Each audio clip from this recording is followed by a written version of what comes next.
अरे बाबो, आज होती बिशीची पार्टी. बिका पाटलाच्या सुनानं पेऊन धिंगाणा घातला भाऊ.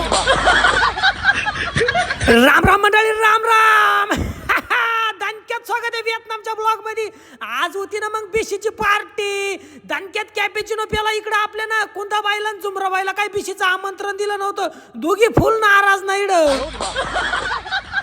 मग काय दिया दानकान उडव बांधका तुमचा भाऊ निघाला ना पार्टीला. इकडे रेस्टॉरंटला आल्या, इकडे मोकार बेभान करती रेस्टॉरंटला, ट्रॅफिक जाम. मग काय दणक्यात आलो ना पार्टीला, पाहतोय काय अगं बय बय बय बय इकडे बेभान पार्टी सुरू होती. नुसती बेभान फुलाबाई नुसती दणक्यात गाणे म्हणत होती.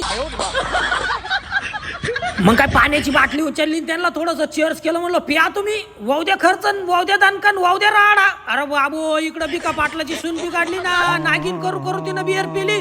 नुसता धिंगाणा ना बाई. इकडे बिका पाटलाची मेवणी येईल होती, ती नको म्हणत होती, तरी तिला दानक्यात बिअर पाजली बो बिका पाटलाच्या सुनानं. अरे बाबू, इकडे मंजूताई डायरेक्ट खुर्ची उभे राहून गाणे म्हणायला लागली. म्हणलं आता काय खरं नाही, एकच फाईट आणि वातावरण टाईट. हा, इकडे बिका पाटलाच्या सुनानं आणला ना मासा. तुमच्या भावानं मासा दणक्यात उचल बांगडी केली माशाची भाऊ. दणक्यात मासा खाला, काय विषय नाही. म्हणलं यांचा काय राडा थांबायचा नाही. तुमचा भाऊ गपचिप निघाला, पण बाहेर बिका पाटलाची सून उभी. म्हणलं चला मध्ये गपचिप. आता तुमच्या भावानं प्लॅन केला, खिडकीतून पळाला तुमचा भाऊ. पार्ट 2 साठी दणक्यात फॉलो करा.